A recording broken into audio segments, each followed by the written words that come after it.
All right, good morning everyone again. This is Navakuri, and we're going to go ahead and start our presentation. This breakout that you're in is for the Criminal Justice Improvement Committee. The primary purpose of this breakout is just to talk about some reporting requirements. Some of this material you have already seen in the previous presentation. A lot of you looking at the names are repeat customers and folks we've dealt with for many, many years from the law enforcement community primarily. So a lot of this will be old hat to you, and you'll be very familiar with this. So we will start. Please mute your phone so we get away from the background noise. All right, one of the forms that you saw in the earlier presentation by Desiree talked about the property control record. This will be important. The majority of the grantees are going to be equipment grants that we have issued out for this upcoming year. And this will be a required form for part of your record in the GEM system, especially when you file for the reimbursements for those pieces of equipment and items that you are purchasing with these funds. So make sure you have access to this form. It's available through our website under the forms, and this will be needed as one of the pieces of documentation that we will be using. Desiree also talked to you briefly about the sole source provider request form. This will be for the cases where if you have to buy a certain piece of equipment, a certain item, or something that's kind of like a specialty item to your agency that you will need that you may not be able to get from other vendors. We always ask that you try to look for multiple vendors when you're buying equipment and supplies, but sometimes there are cases where things are just not available to do so. This is why this form is needed on those cases where you cannot find another vendor or a bid out there. To utilize this form, it's something that will be reviewed by your grants manager, and they will send it back to you with a yes or no based on how the request was written and what the justification was for that. Oops, sorry guys, I jumped one slide on y'all. Okay. Progress reports. This is going into the GEM system. So the progress reports that we utilize are usually submitted on either an annual basis in GEMS and sometimes every 6 months. And that's not to be confused with the PMT reports, which we'll talk about in a couple of minutes, which are quarterly reports. But to put in your progress report, there is a project progress report tab that you will have once the grant is opened, and you will make sure that you correspond your project progress report with the correct time period that it's requesting. And like I said, for a lot of folks out there in the audience, you may only end up doing this one time. Okay. So how you work with that is you basically will list out your objectives and your goals, and you have a timeline in there to put down. And that'll be the information that you submit on the progress report side. My thing's jumping a little fast, so bear with me a little bit. Why is it jumping, Keon? There, okay. All right, so there are some other reports that you need to be familiar with that are going to be needed by the grants management staff as part of your reimbursements for these grants. The notice of grant implementation will be the first thing that you will have to submit once the grant has been opened up and awarded to you. This is usually due within 60 days of the grant start date. This is basically a real quick synopsis of what you intend to do. So basically, the way we look at the notice of grant implementation is like the first 2 or 3 steps of your project. So you'll talk about what it is you're needing to receive from us or request from us, and the purpose behind it, and kind of how your starting points are, whether you started working on your 3 quotes, whether you started working with researching some vendors for it or whatnot. You'll also have to file your expense reports, as needed. And there will be times that you will have to file a budget adjustment. This will be in the case of prices changing, which does happen a lot with the types of equipment that we deal with, sometimes higher, sometimes lower. Sometimes it allows you to buy an additional item, but you would still want to go through a budget adjustment report with your grants manager to show that that is what you're doing with those funds. We already talked about the property control record. And from time to time, and very seldom in cases of the equipment grants, would you be asked by the grants manager to submit an expenditure forecast. Some basic standard grant conditions just to be aware of as you go into your process of the grants. You must have your procurement policy. Many of you already have those uploaded into the system. Make sure your vendors are not debarred on any state list or federal list. You will not be reimbursed for sales tax because most everybody is a governmental agency, and there is a method for that from the county and the city side of how to reclaim those funds.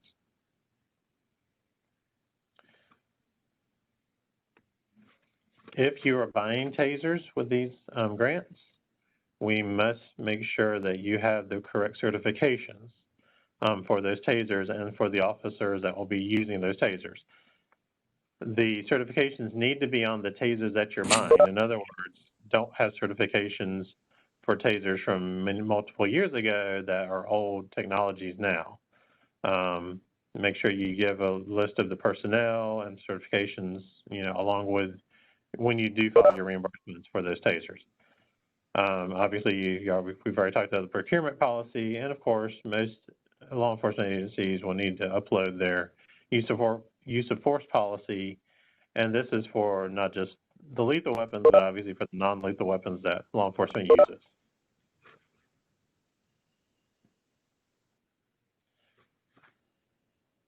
If you are buying bulletproof vests, the biggest thing to remember on this one, and this goes back for many of you who have been with us for literally a decade or two in some cases. For those of you that may remember 2009, the Recovery Act, this is actually one of the few things that has carried over all that time. And that is that any bulletproof vest that is purchased with these dollars, there must be a mandatory wear policy for the uniform officers, and they must be made in America. This was a caveat in 2009 when we started dealing with the American Recoveries Act, and this is one of those special conditions that has remained on the JAG side for the bulletproof vests. So keep those two things in mind if you are going to be purchasing vests with these dollars.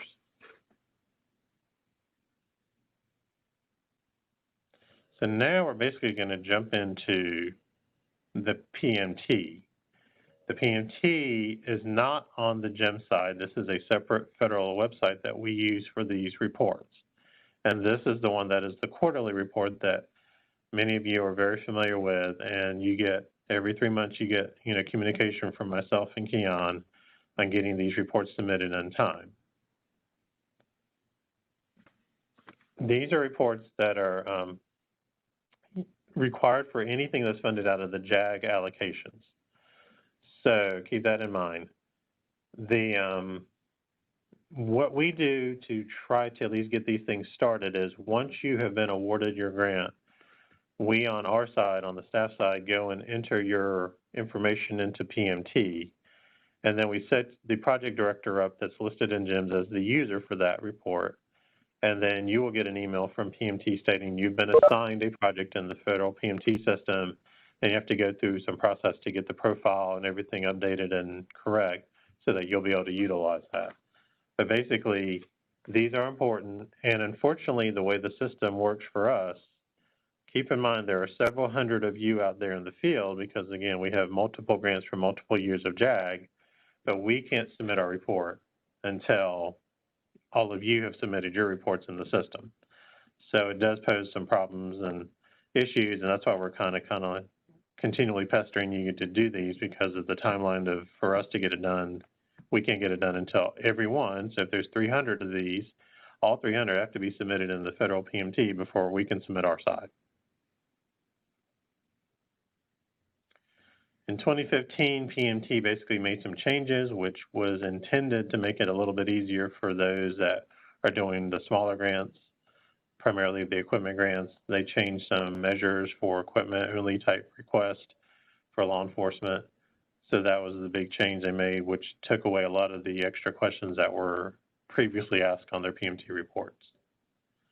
The website is listed on the screen. Keep in mind, This should not be a problem for most anyone, but for any of you that may still have old things bookmarked in your computers, the site used to be a .org address, and a few years back they had to make it to a .gov. So please keep that in mind that you'll need to make sure you're using the .gov address. So basically, we're going to kind of go through as painlessly as possible kind of how it looks from start to finish. Keep in mind, before we even get to this point, we will be setting the grant up in the system for you, so it should already be there by the time we get to this point for you. But you would go into the link that we just showed you for the PMT report, you'd hit login, and it'll ask you to go in. Your username is going to be the email that we usually have on file for you, and the you in this story is the project director. And then the password you'll have to create, and that'll be what you create with the profile that will come. And you'll do that because you'll get an email previous to this explaining to you how to do that. And this is a little bit hard to read, I realize, but this is kind of an example of what the email may look like that you get. And remember, you will not get the email from our office or from either of us. It will actually come from the OJP, what they call PMT administrator. So when we start doing these, be on the lookout for an email that looks similar to this. That will basically tell you you've been assigned an account. You'll have a link to click on it. You'll click on that. You'll set up your profile if you are not already in the system. Many of you are already in the system for the years you've been doing this. And you'll update that, excuse me, and you'll set up your security questions and whatnots, and then you'll be able to go in there, and that'll update your account. So once you're able to get in, you should be able to get to basically to what will be known as the home page for PMT, and you would click on the BJ PMT, the big blue link. You'll be asked to select a profile. The majority of you, because you're a sub-grantee to the large grant that we work with, will be under, like you'll click the sub-grantee organization to actually find your project. And in some cases, it may show up under grantee organization, but normally the ones that we set up are under sub-grantee organization. Some of you may have direct awards that you also receive that are separate from ours. And in that case, you may have things under the grantee organization.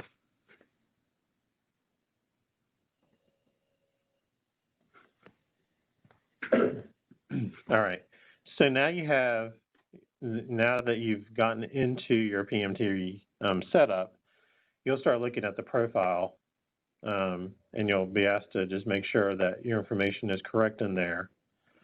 And if it's not correct, then you'll be able to update that information in this screen.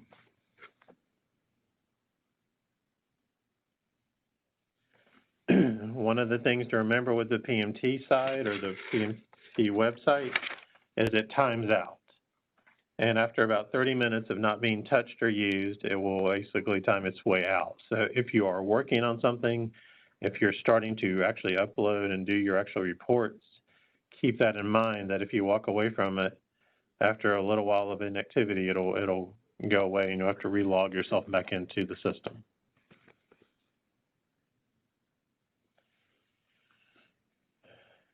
So what you will see once you click in there, you will hopefully find your actual subaward. It will probably look a little different than this because more than likely it'll actually have your project number on there. It'll also then show you the quarters or the periods that need to be completed. Anything that's a red box where it says begin reporting period will be what you need to click on to work on those reports. But it'll also let you view all the reporting periods if you need to look back and see if there's something that was missed in the previous quarter or not.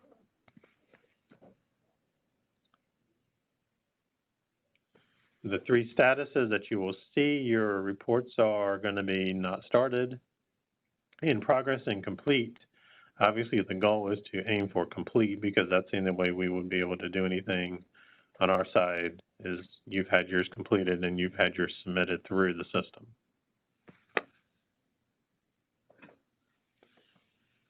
So when you open up your project on the PMT side, you'll basically get to a general information page at the beginning, and it's going to ask you, was there any activity or not?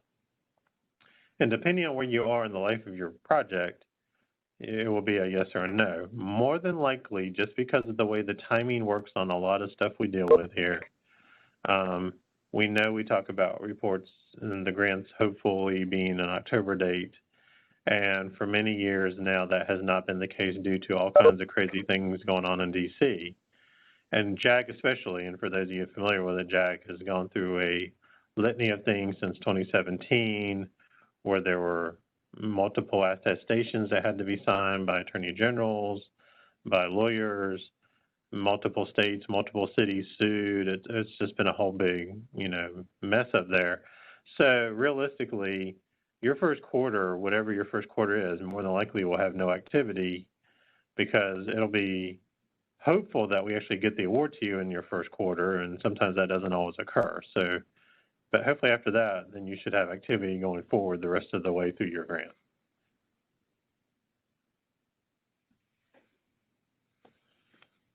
So then you'll basically get to a stage where you're picking one of the modules at the top, and more than likely, you'll just have one module to pick from since we did the initial setup. So the majority of you will be basically under the law enforcement module, and it'll ask you some general agency information, and it'll ask you some programmatic information, and you'll make sure anywhere you see a plus sign to click, because that's going to help keep filtering you through the multiple screens you need to go through to get everything completed. There's a lot of things behind what you see on the surface here that would have to be filled out for this to be a final report. But you can, go through each page one by one. You can save and continue as you go through each tab, and hopefully eventually you'll get through the entire process. So you'll get some screens that'll look like, did you expend money during this period and equipment or whatnot? And then it'll kind of ask you how much did you spend in those categories, and you would fill that information out here. They list a lot of different specific types of equipment, but there's also categories for, things that may not apply to here. And there's also like an other category, because it's possible what you're buying with these funds may not actually be listed on their screens. So you have a choice to plug in your own. It'll ask you about your goals, some objectives, some basic things like that. Again, for many of you, it's going to be relatively simple. Most of you would probably only have one goal or one basic objective if you're buying something for law enforcement use. You would fill that information out on this screen. This screen also allows you to say whether you're in progress or if your project's been delayed or hasn't started yet. And again, a lot of that's going to depend on the timing of when awards actually get out to everybody and when we can get these things up and running in our system. You have the option to add another goal if you need to put in more than one. Truth be told, most people don't do that. They usually just leave it at one, which is fine. And then it'll ask you some other activity questions about, and do you wish to have any more assistance from BJA or whatnot, and you can fill those out accordingly. So then you get to basically a review screen, summary screen, if you will. And this is the one that always makes people kind of, look at it twice when they first see it sometimes. What it'll show you is questions that haven't been answered, and it's usually, often what happens is if you miss a tab or two, it'll give you an extraordinarily large number. And it kind of freaks you out the first time you see it, because it'll say 58 questions or 63 questions or something not answered, and you're like going, wait a minute, there could be no way that's possible. And usually what it is just because certain tabs got missed or certain screens got missed, and it wants you to go back in those screens. So it'll tell you where to go back to on here. It'll show things in red that, were not filled out or whatnot. And so you need to go back and fill all those out. What you'll soon come to learn, for those of you that may be new to this, it'll start with some giant number. Like here it says 47. Once you start clicking some things through, it'll reduce that number really quick. So don't panic when it's some large number. When you have completed it and that number goes to 0, you'll have to click the bottom of this screen, which says Mark Data Entry as Complete, because if you don't, it won't basically record this as a completed action, which means we'll never know it's completed on our side because it'll still show on our side it's still in progress. So you would click on that, you would save it, and now at that point you will have been done with your PMT side, and it'll tell you that because it'll give you a signature line essentially at the bottom saying it's been completed and certified by your name with a date. At that point, you've done the PMT side, which is great because that's the first thing that we'll be asking you about. But you still have to bring it over to GEMS because now remember, this was a federal system, GEMS is our system, and they don't unfortunately interrelate or talk. So you have to physically carry one from the other. So you would go back to your base screen and you would now see that your project has been completed, which is what you want to see on this side. And at that point, you would have the ability to generate it or print it. So I'm just going to try to flip through there. A couple of these screens are just extra informational screens. I just want to make sure you had access to them. You can hover over things. It'll kind of do bubbles and tell you what these things are asking. Again, that's their website. That's their hours. That's their help desk number. And again, all this is on the PMT side. So keep in mind, this is still working on that BJ site. And that number is important to keep because we get to a certain point with some of these that there's only so many things that we can help you with on our side of the PMT to get it set up. But then when it gets to a technical aspect, you really just have to call them. And that's just the way it is because we won't be able to help break that logjam for you. So remember the 3 statuses and remember the goal is you want to get it to complete. So now we talk about, now we're switching back to GEMS. And so on the GEMS side, when you're looking at your award, you'll see a tab on the left-hand side that says PMT Reports. This is to correlate with what we just talked about. So keep in mind, it'll be set up by the quarters. And so your goal is to take each of the appropriate quarters and bring them over here. The easiest way is to basically create a PDF on the PMT side, save it, and carry it over to here and upload it on this side. So you would upload it there. You would make sure you save that document when you do. And then you'd be able to basically submit it through. So, and again, I'm not trying to read every slide to everybody. I just want to make sure we get through the main points. Keep in mind that you do want to make sure your PMTs are uploaded to GEMS, as that's the way the grants managers are going to look at it from their side to make sure that you have completed those reports. So let's talk about some dates. And this is always something I want to make sure everybody has this. You'll see varying dates from time to time in GEMS, which kind of gets a little crossed on the dates that I kind of give you here on these slides. But bottom line is this. Do everything in your power to try to get it in by the 10th of that first reporting period, of the reporting periods. So your reporting periods are listed out here because, again, they're on the quarter system. And keep in mind the federal government does their quarter starting October 1. So that's why that one's listed at the top. So basically just remember January 10, April 10, July 10, and October 10 as your dates. Do everything you can to get it in by those dates. And, of course, we're going to work with you as we always have. What happens is we get to the 10th, and then we'll have X amount in the system and X amount we won't have. And then we start emailing and calling you guys at that point.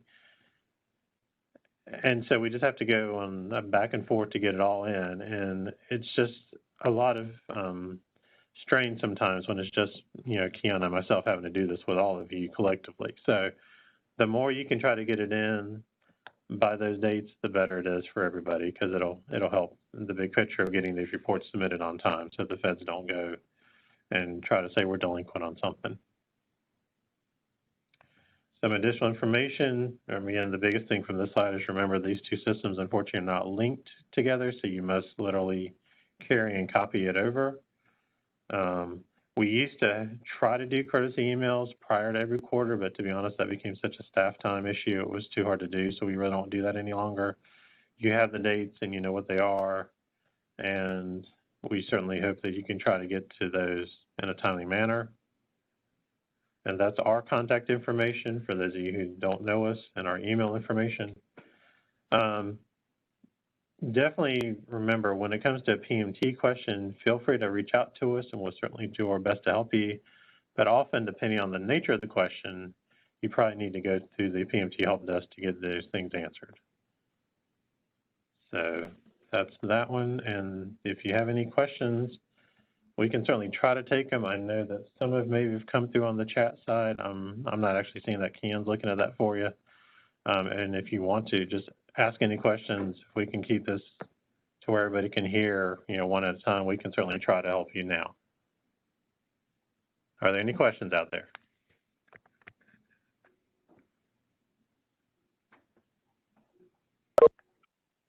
Hey, Navin, it's Caroline. I just wanted to draw Yeah. everyone's attention to that we've posted the links for breakout sessions number 2, which those start at 11:30. So those are in the chat, just in case anybody is looking for that information. It should have also been emailed to you. Okay, very good.